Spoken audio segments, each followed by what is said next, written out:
हर हर महादेव। हमारे पहले लेक्चर में हमने बात करी थी ज्योतिष शास्त्र के बारे में। अगर आपको आपके फाइनेंसेस के बारे में जानना है आज की डेट में कि मैं फ्यूचर में अपने करियर में आगे कैसे जाऊंगी, करियर में क्या करूंगी, करियर खत्म हो गया है तो फाइनेंसेस सेविंग्स कैसे होगी, बच्चे संतान कब होंगे, किससे शादी होगी, मम्मी पापा के बारे में, उसी के साथ में आपके expenses, foreign travelling, foreign settlement, short travels और तो और यदि आप ये भी जानना चाहते हैं कि आपके जीवन में संतान हो गई तो संतान का फ्यूचर क्या होगा, हर आगे पीछे पास्ट प्रेजेंट फ्यूचर के बारे में हम एस्ट्रोलॉजी के द्वारा जान सकते हैं। तो आज यहाँ पे जो हमारा सेकंड लेक्चर है यहाँ पर हम बात करेंगे। पहले मैंने आपको बताया था कि 10 या 12 जो हमारे भाव है कुंडली के वो बताए थे। फिर मैंने आपको बताया था कि 9 प्लैनेट होते हैं, 12 9 12 की सीक्वेंस चलती है, 12 जोडिएक साइन हो गए, 12 जो है आपके घर भाव हो गए कुंडली में और 9 आपके प्लैनेट हो गए। अब हम यहाँ पे बात करने वाले हैं जैसे कि अगर आप कोर्सेज जो है ज्वाइन करना चाहते हैं 7737816777 हमारा नंबर है। उसके बाद में हम बात करने वाले हैं आज कुंडली के 12 भावों के बारे में हम बात करेंगे। सबसे बड़ी बात मैं आपको ये बता दूं कि यहाँ पे आप अपने बारे में जान सकते हो, आप अपने दोस्तों के बारे में जान रहे हो, छोटे भाई बहन, बड़े भाई बहन, आपके एक्सपेंसेस, आपकी डिजीज, आप हर चीज के बारे में कुंडली से जान सकते हो। अगर आप कुंडली से कोई इनकम जनरेट नहीं करना चाहते एस्ट्रोलॉजी पढ़ के तो आप अपने लिए तो पढ़ ही सकते हैं। ये फ्री कोर्सेज है, आप यहाँ पे मुझे फॉलो करें और यहाँ से एजुकेशन गेन करें, क्योंकि आजकल लोग कहते हैं कि एस्ट्रोलॉजी में हमें बेवकूफ बनाया जा रहा है, हमें नहीं समझ में आ रहा है, हमें झूठ बोला गया है, पंडितों ने हमारे साथ गलत किया है। तो क्यों ना यहाँ पे अगर किसी भी कैटेगरी के नाम खराब हो रहे हैं तो हम यहाँ पे दूध का दूध पानी का पानी कर देते कि एस्ट्रोलॉजी आपकी कितनी हेल्प कर सकती है। यहाँ पे आप लोग देख रहे हैं 12 भाव है आपके, पहला घर, दूसरा, तीसरा, चौथा, 5, छठा, 7, 8, 9, 10, 11, 12 ये 12 घर आपको यहाँ पे दिख रहे होंगे। मैंने कहा था 9 प्लैनेट भी है। आज हम इन 12 भावों के बारे में ही बात कर लेते हैं। हम राशियों के बारे में नहीं बात कर रहे हैं, हम प्लैनेट्स के बारे में नहीं बात कर रहे, हम घर के बारे में बात कर रहे हैं। आज आपका घर आपके नाम है, आपके पापा के नाम है, आपके एंसेस्टर्स पूर्वजों के नाम है, आपके पास में एक चाबी है, आपके पास ऑनरशिप है उस घर की। अगर आप कोई भी चीज खरीदते हो उसके ऑनर आप है, एक पेन खरीद रहे हैं आप उसके ऑनर है, आपने कार खरीद ली आप उसके ऑनर है। इस धरती पर हर चीज का कोई ना कोई मालिक होता है, ऑनर होता है, और उसी ऑनरशिप की बात हम यहाँ पे कर रहे हैं। हर घर का कोई ना कोई ऑनर होता है। तो पहले घर का ऑनर मालिक है मैं खुद, सेल्फ। मेरा कॉम्प्लेक्शन कैसा है, मैं कैसा लगता हूँ, मेरे चेहरे का आकार क्या है, मैं बड़ा छोटा लंबा कैसा लगूंगा। फिर पहले घर से दूसरा घर वेल्थ का हाउस आता है। और यहाँ पे आप एक और चीज देखिए, धन के बारे में बात हो रही है, आपकी स्पीच के बारे में बात हो रही है, आपके दांतों के बारे में बात हो रही है, आपका इन्फ्लुएंस लोगों पर कैसा है वो बात हो रही है। थर्ड हाउस की बात करेंगे, आपके छोटे भाई बहन, आपके सिबलिंग्स के बारे में बात हो रही है, आपकी एजुकेशन के बारे में, आपकी एजुकेशन कहाँ तक जाएगी, आपकी प्रॉपर्टी भी कहीं ना कहीं 3 से भी पता लगती है। और मैं आपको फ्यूचर में बताऊंगी कि आखिर इसका क्या रहस्य है। जबकि थर्ड हाउस को सिबलिंग्स हाउस कहा जाता है, कम्युनिकेशन हाउस भी कहा जाता है।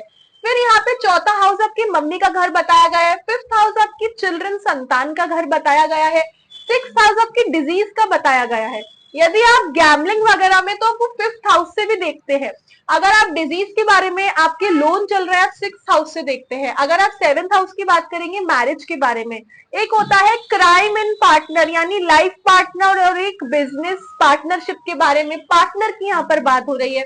अगर हम एट्थ हाउस की बात करेंगे, आपकी आयु मृत्यु की बात हो रही है कि आप कब आपका जन्म होगा या कब आपकी मृत्यु के बाद में आपको मोक्ष की प्राप्ति, आपका कोई ट्रांसफॉर्मेशन, आपकी कोई सीक्रेट्स यहाँ से पता लगते हैं। आपके धर्म नाइन्थ हाउस की बात हो रही है। सपोज करिए कि आपकी सेवेंथ हाउस का जो ग्रह है यानी कि सेवेंथ यहाँ पर लिब्रा बैठा है और वो आपके नाइन्थ हाउस में चला गया, धर्म के घर में चला गया, फिलोसफिकल घर में चला गया, यात्राओं के घर में चला गया, यानी कि कोई जो लाइफ पार्टनर है वो किसी अलग ही स्टेट का होगा, या फिर आप कह सकते हो इंटरकास्ट मैरिज जो होती है। 10th हाउस आपके कर्म का बताया गया है, 9th हाउस धर्म और आपके फादर का भी है, 10th हाउस कर्म का है। यहाँ पे लोगों को एक मिथ है कि जो 10th हाउस है वो फादर का है, लेकिन ऐसा कुछ भी नहीं है, क्योंकि आप थोड़ा लॉजिकली दिमाग लगा के देखिए। अगर 4th हाउस आपकी मम्मी का है और 10th हाउस आपके पापा का हो गया तो मम्मी और पापा कहीं ना कहीं शत्रु थोड़ी होंगे। फोर्थ हाउस आमने सामने दोनों हाउस जो है अति शत्रु हाउस नहीं हो सकते। तो यहाँ पर के अगर आपकी मम्मी का फोर्थ हाउस है तो 10th हाउस आपके पापा का नहीं हो सकता है। इसलिए क्योंकि देखो जो आपका फोर्थ हाउस है उसको मून रूल करता है और 10th हाउस को शनि रूल करता है, तो वो दोनों आपस में जो है एनिमीज नहीं हो सकते मम्मी और पापा। इसलिए 9th हाउस पापा के हाउस से देखा जाता है। 10th हाउस कर्म ऑक्यूपेशन का हो गया। 11th हाउस आपके इनकम का भी होता है, आपके बड़े भाई बहन का भी होता है, आप कितने खर्चे कर रहे हैं अपने भाई बहनों के ऊपर या अपने दोस्तों के ऊपर। फिर एक्सपेंसेस, आप प्रिजन जेल के बारे में आपको जानना, आपके खर्चे के बारे में, फॉरेन आप लोगों ने क्या खर्चे करने हैं, फॉरेन कब जाना है। तो आप ये देख सकते हो कि आप हर चीज अपनी कुंडली से जान सकते हो। तो आपको किसी से पूछने की जरूरत नहीं है, आपको खुद ही पता लग जाएगा। यहाँ पर जितने भी आपने हाउसेस देखे हैं, अब मैं आपको इनके बारे में कुछ 3-4 चीजें बताने वाली हूँ जो आपको नोट करनी है। और तो और इस लेक्चर में आपको मैं कुछ ऐसी चीजें बताऊंगी जो आपको खुद के लिए अवेकनिंग, जागरूक करेगा कि यार मैं अपने बारे में अगर लाइफ के पर्पस के बारे में भी जान सकती हूँ या जान सकता हूँ, तो मुझे किसी से बात करने की जरूरत नहीं है, पूछने की जरूरत नहीं है, कंसल्ट करने की जरूरत नहीं है, पैसे देने की जरूरत नहीं है। यहाँ पे पहले घर को तनु भाव कहा जाता है, दूसरे घर को धन भाव, तीसरे घर को भ्राता भाव, जैसे कि मैंने बताया कि भाई बहनों का, छोटे भाई बहनों का घर होता है। माता भाव संतान का भाव, रोग भाव 6 डिजीज हाउस, 7th हाउस आपकी पत्नी का भाव, 8th हाउस आपकी मृत्यु का, 9 आपके भाग्य का, 10 आपके राजनैतिक कार्य जैसे ऑक्यूपेशन में बता रही थी आपको कर्म का। फिर यहाँ पे आय का भाव, ये व्यय यानी एक्सपेंसेस का भाव। अब मैं आपको कुछ चीजें आपके घर के बारे में बता देती हूँ। सबसे पहले तो जो 1, 4, 7, 10 होता है, ये केंद्र होता है, सेंटर ऑफ द हाउस। ये बहुत इंपॉर्टेंट होता है, बहुत पावरफुल होता है। इस स्थान को हम विष्णु स्थान भी कहते हैं। ये जो 1, 4, 7, 10 हाउस है आपके, इसके अंदर आपको एक चीज ये पता लगेगी। सपोज करिए आपकी पूरी बॉडी में सबसे इंपॉर्टेंट चीज आपका दिल, आपका हार्ट है।